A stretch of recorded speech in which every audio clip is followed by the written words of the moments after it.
Good afternoon, Freedom Family chiropractic people. This is Dr. Jake Shupe, and I'm excited.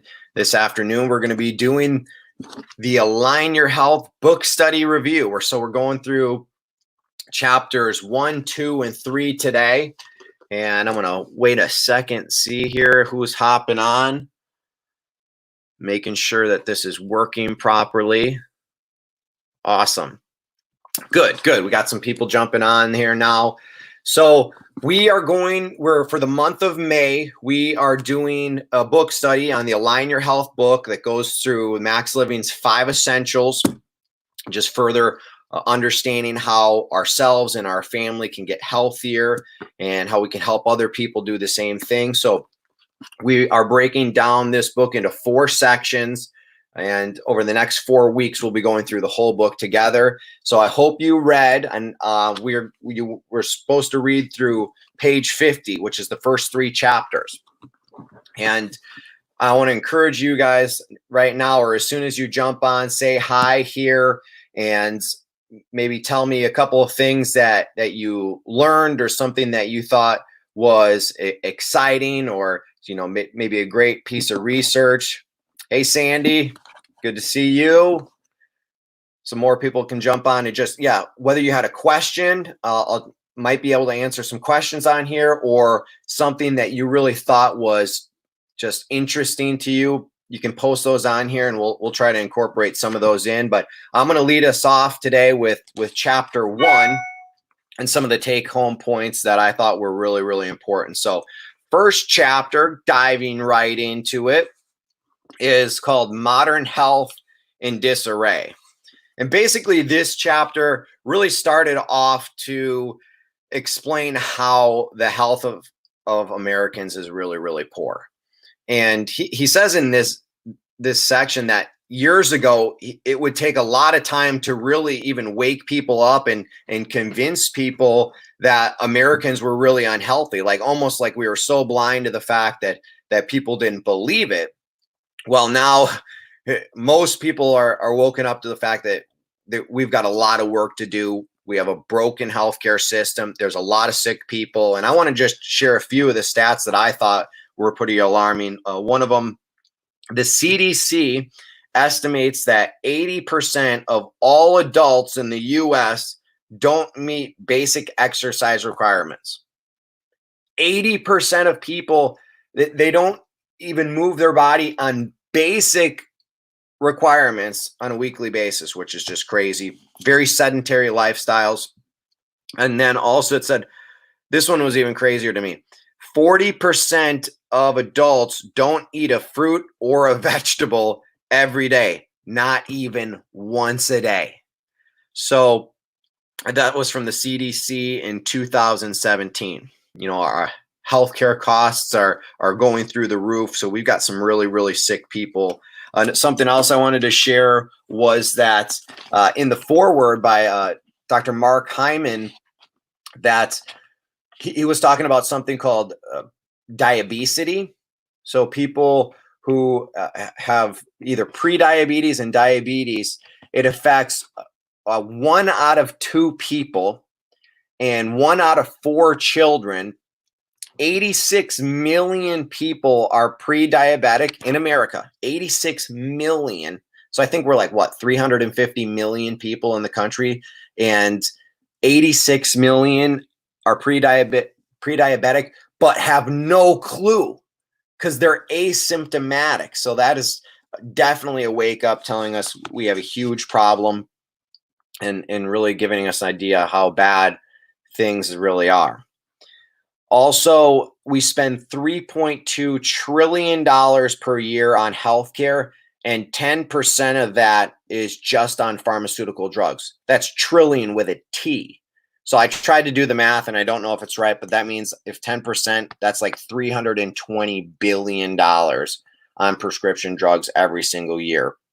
And most of those drugs are for preventable diseases like cardiovascular disease, like obesity, diabetes, a lot of these things that people do not have to get, if we would follow healthy lifestyle habits. So these are not like rare genetic diseases. These are lifestyle diseases that we can lifestyle. If you've lifestyled your way into them, well, guess what?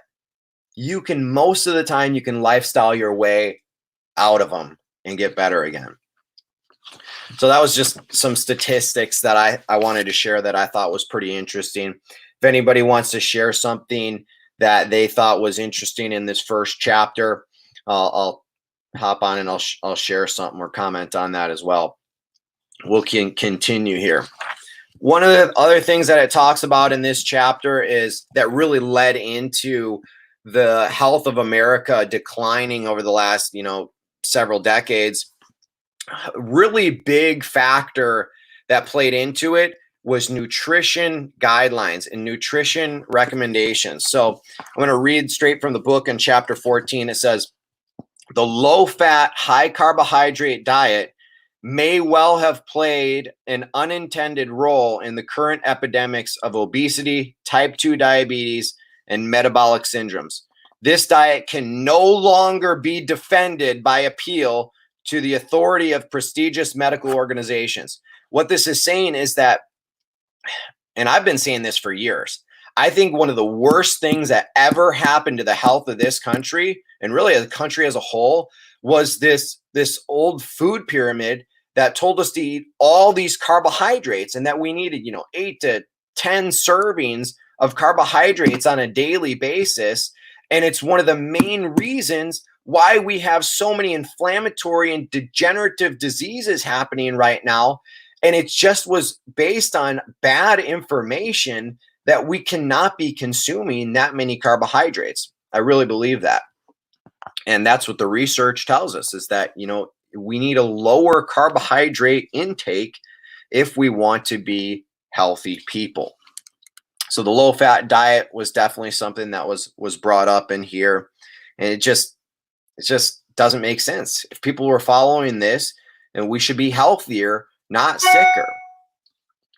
And it talks about then, moving from that, it's like talking about, where does health come from? Well, we know that true healing comes from within. It doesn't come from the outside. It comes from the inside. That God put the most amazing healing power inside of our bodies. And if we want to be well, then we've got to be taking really control. We've got to be the ones to take control of our health.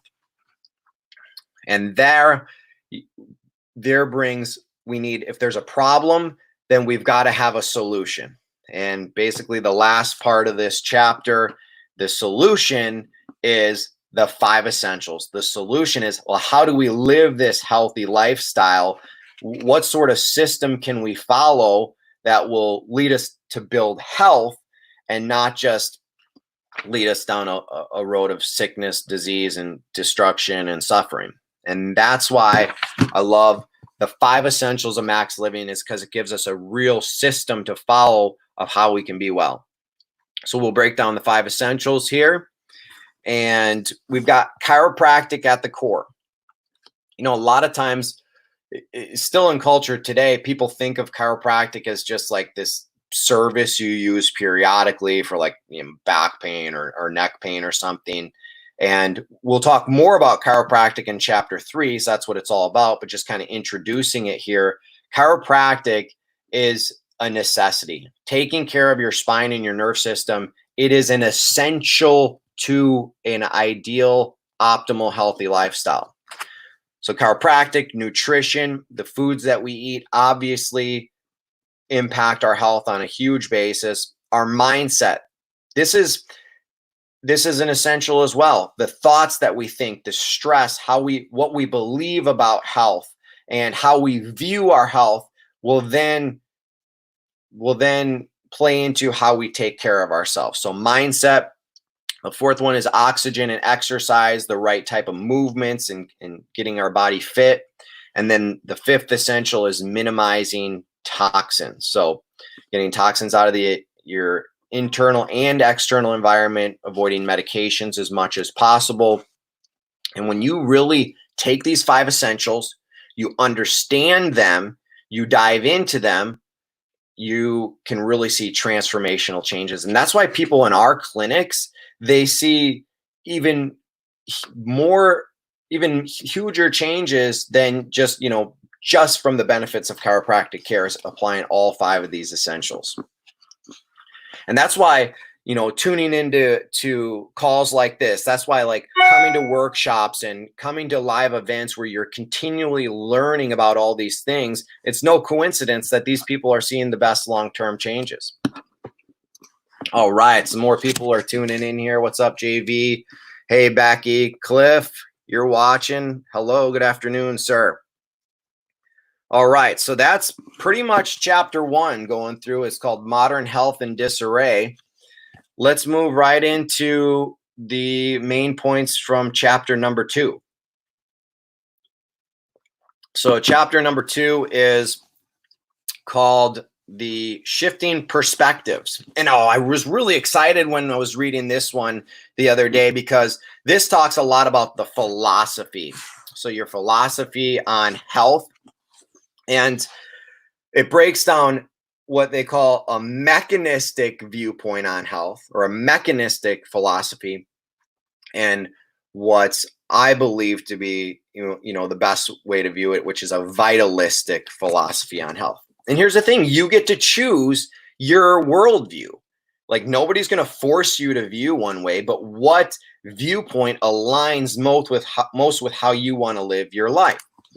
So it really talks about philosophy, and I want to read this from page 21 as far as the definition of health. As far back as 1948, the World Health Organization defined health as a state of complete physical, mental, and social well-being, not merely the absence of disease or infirmity. And I'll throw spiritual in there as well. It says here too, Pope John Paul reinforced this statement when he said health is a dynamic tension towards physical, mental, and social and spiritual harmony, and not merely the absence of illness. I think that's so huge. Like, in America today, that's not, people might think that, but that's not how they operate most of the time, because how is our current medical approach or medical system set up? It's symptom and then treatment. So it's you wait until you get sick, and then you take a drug, a pill, or a surgery, and then you treat that symptom to get a desired result, to make that symptom that's inconvenient go away, without ever asking what caused that symptom to happen in the first place. So, this is the allopathic model. This is medicine today. They really operate out of this mechanistic viewpoint. So I want to read about the holistic, vitalistic approach here. So I'm going to read from page 22. You can follow along with me. Thought this was some good stuff here. Hey, Clara, thanks for joining us this afternoon. So the holistic and chiropractic view of health is that interference with this natural function is what causes disease. More accurately, dis-ease. Let me explain that before I move on. I think this is important too. So you've got disease, like, heart disease or cancer is a disease.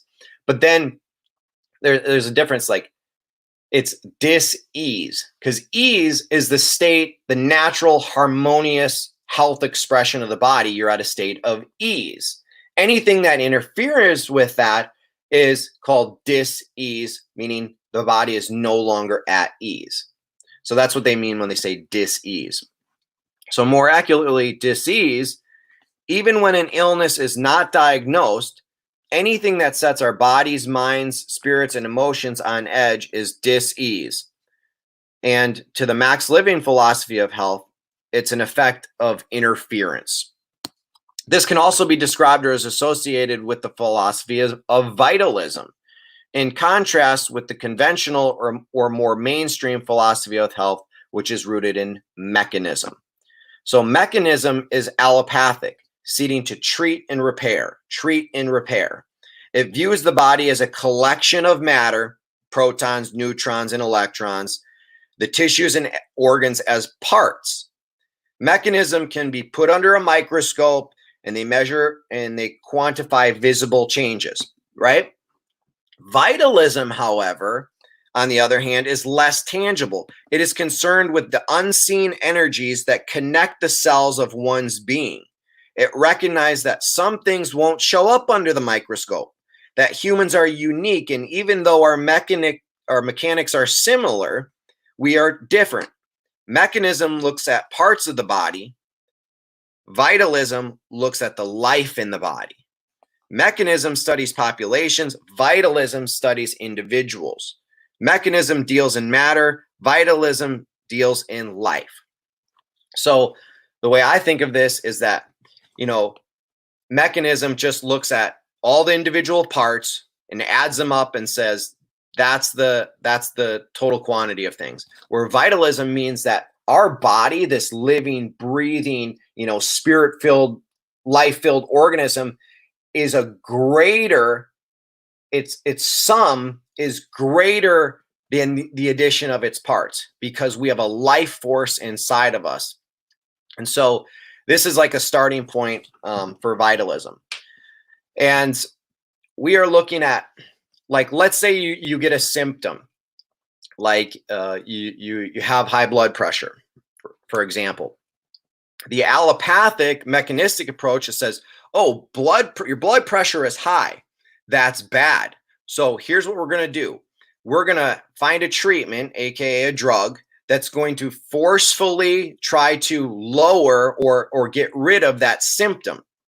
Never asking the question of why the blood pressure is high to begin with, and what can we do to get the body functioning optimally that might take care of that high blood pressure naturally. They just give it a drug, no real lifestyle changes happen, and they forcefully lower it. That's an allopathic approach, and in my opinion, considerably more dangerous. Whereas a vitalistic approach says, okay, same person has high blood pressure, right? The blood pressure goes high.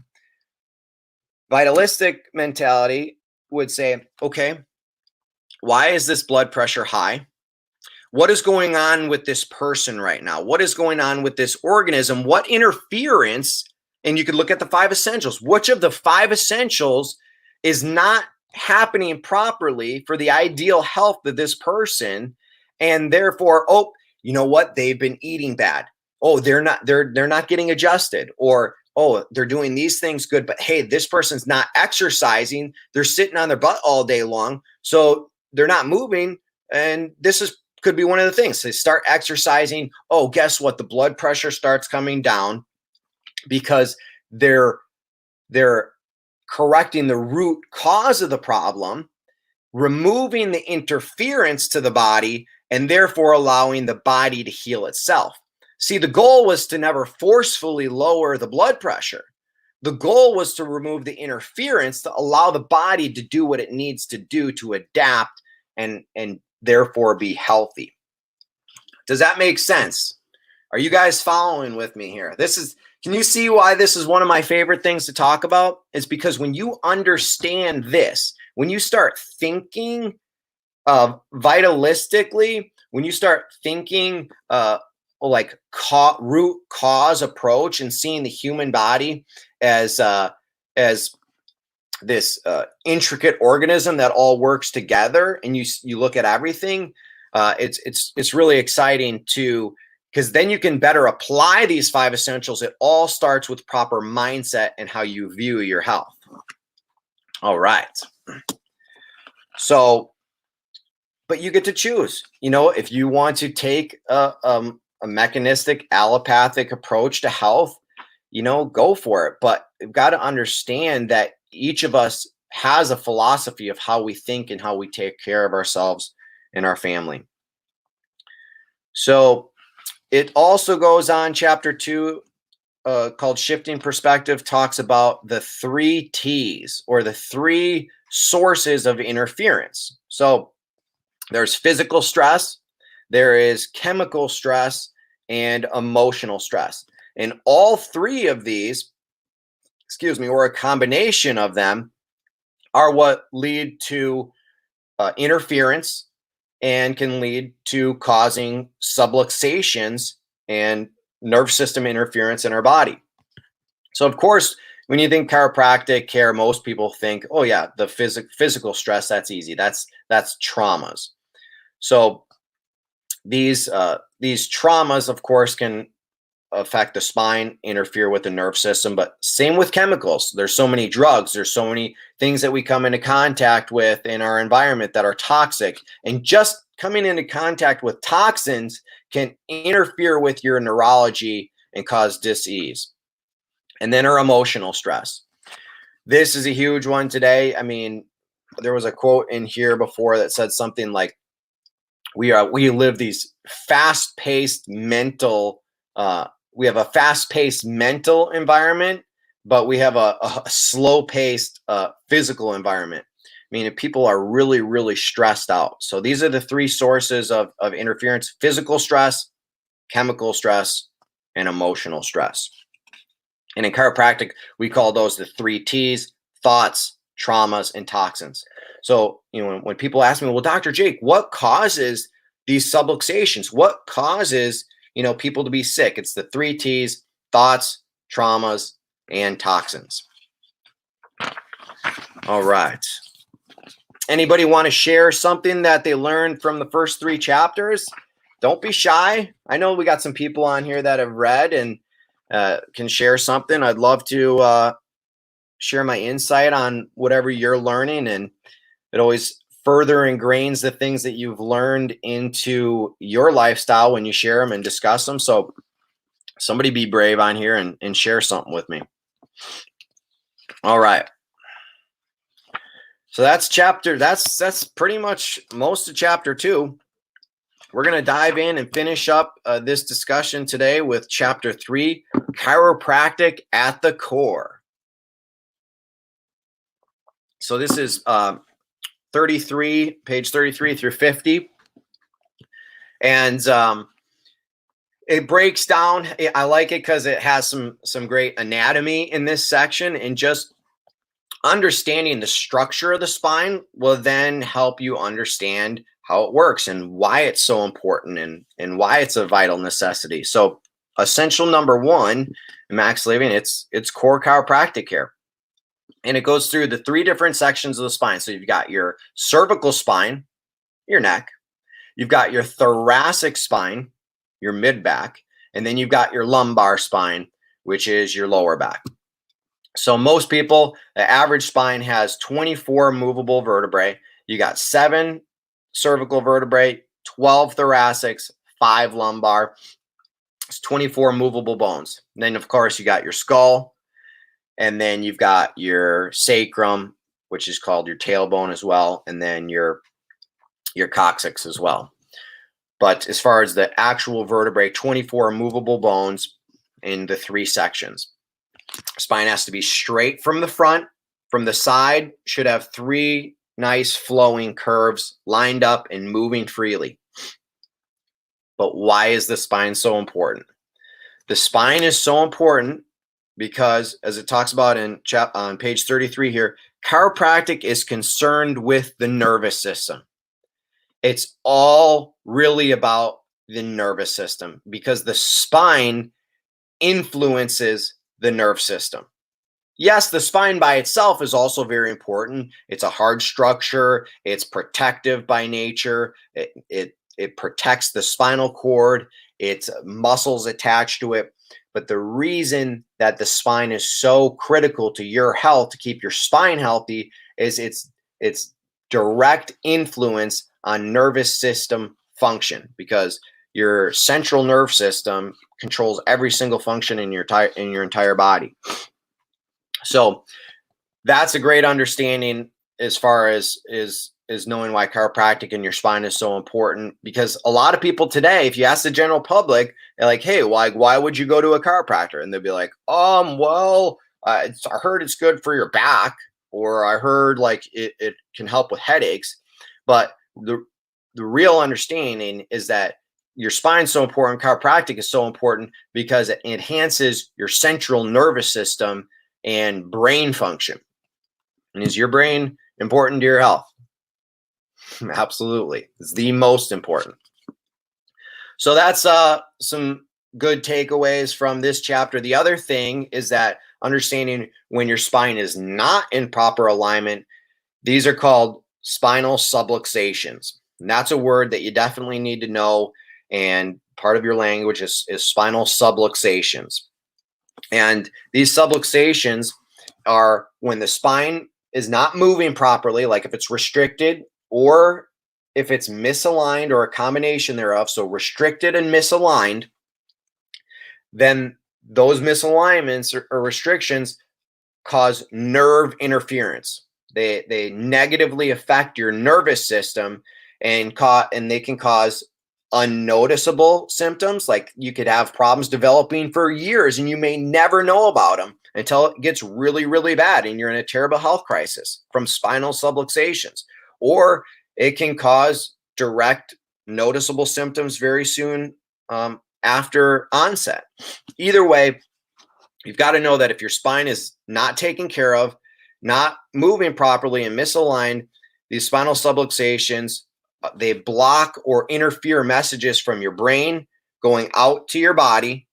And that also interferes messages from the body going back to the brain. So essentially your brain, the master control system of your body, cannot take care of you the way that it wants to, the way that it's able to, the way that it needs to. It cannot take care of you if your spine is subluxated because it's not getting the correct information.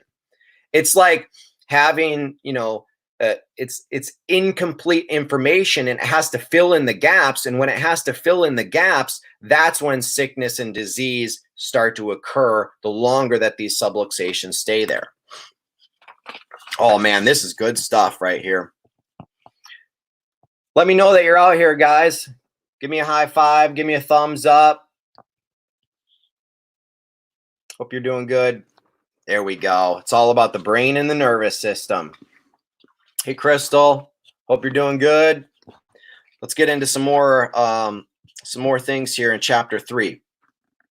Oh, this was definitely something that I wanted to talk about. So in chapter 3, get my notes out here. One of the things that it talked about was how lifestyle isn't enough. And it talked about people who eat healthy, they exercise really good, they could be really fit, but then they had a heart attack or something bad happens and people are like, oh, but they were so healthy. Well, more than likely, they weren't really healthy. Because when people think about health, a lot of times they just think of nutrition and exercise, but there's other factors and you can see this with like elite athletes a lot because they work out as much or more than anybody. They have some of the most impeccable diets, but then you hear these stories of these incredibly fit, nutritious people and they have a heart attack or they die suddenly or something weird happens with them. And chances are that their spine and their nerve system was deteriorating or was compromised on a high level. But since that's not such part of everyday common culture yet, soon to be, that's our goal. That's our objective, is change the culture that this is a vital aspect. If you eat right and you exercise and your spine's degenerating, even if you don't know it, you're going to be sick and not do as well. So I really like that point where it says, lifestyle is not always enough. And that really can give us some insight as far as how important taking care of our spine and nerve system is. I wanted to share, there's some other cool research in here. It goes through the 3 sections: cervical, thoracic, and lumbar.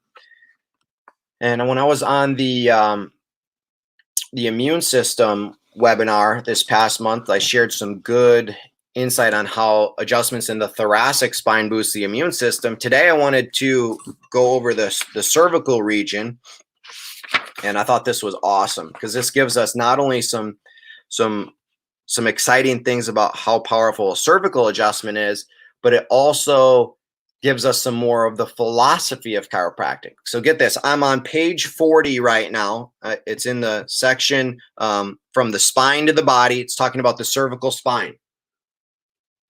So get this.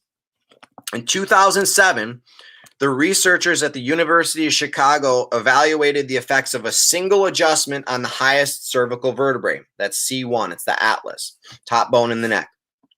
Each of the 50 participants both had high blood pressure and misalignment of the atlas. This part of the neck can easily be out of alignment without any indication of pain.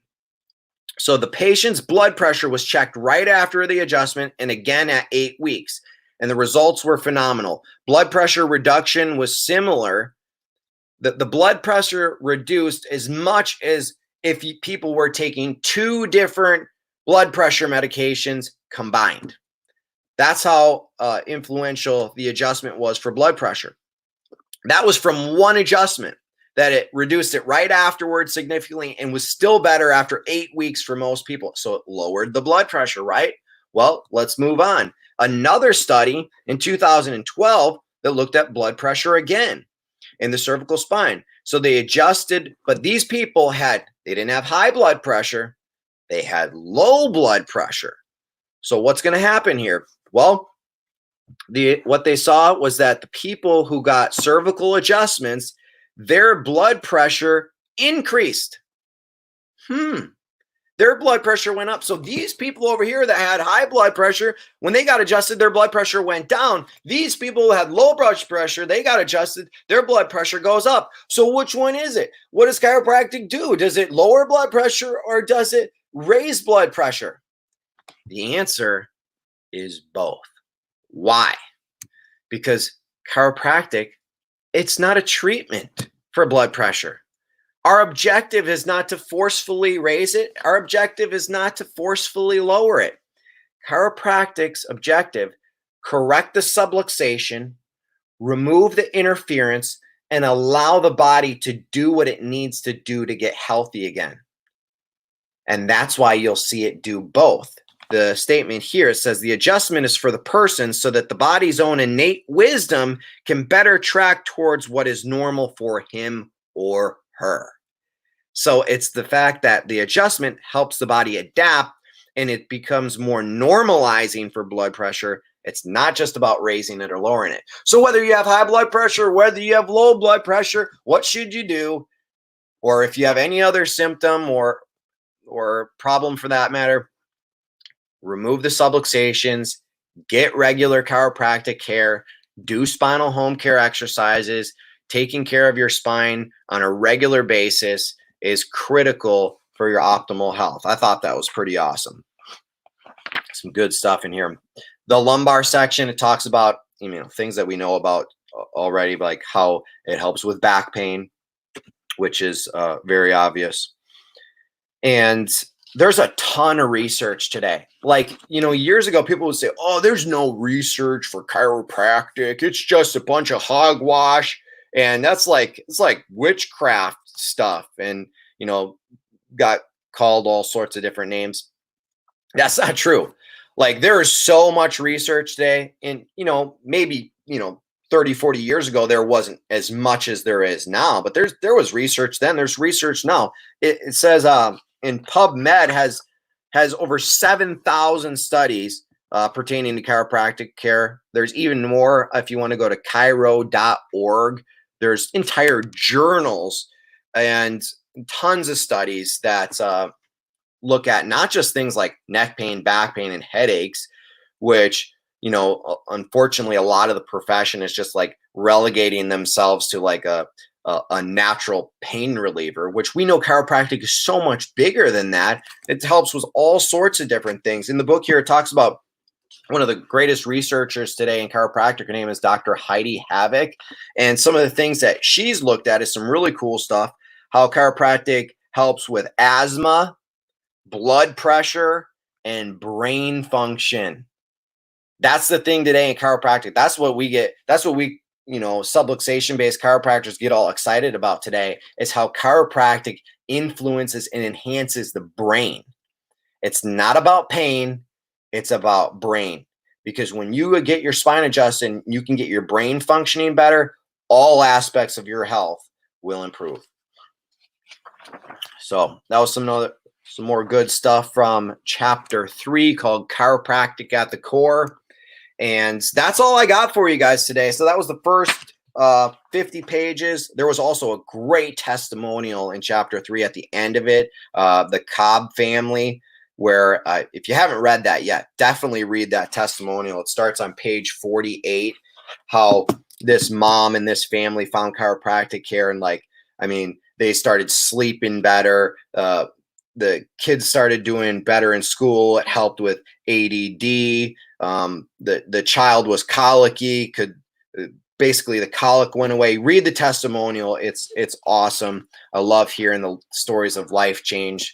So that's what I've got for you guys today. We read chapter 1 through 3. So next week, starting today. So starting today through this next week, we're going to read the next section. So I want you to join me for part 2, Friday, May 15th, right here a week from now. And instead of at 1 o'clock, it'll be at 2 o'clock. Next week at 2 o'clock, right here on the Facebook page. I'll be going live again, and we'll be recapping chapter 4 and chapter 5. So that's chapter 4 is all about nutrition. It's called Eat Well to Live Well. And that one is one that a lot of people get really excited about, because people want to know, hey, what are some great guidelines for nutrition? Well, it's going to break down the core plan and the advanced plan, help you to healthier eating. And then chapter 5 is the exercise chapter. It's called Innate Movement. So that's about 50 pages. So you're going to read chapter 4 and chapter 5. And I hope you join me for part 2 coming up next week. I hope you have an awesome rest of your day. Thanks for joining everybody on here. God bless. I'll talk to you really soon.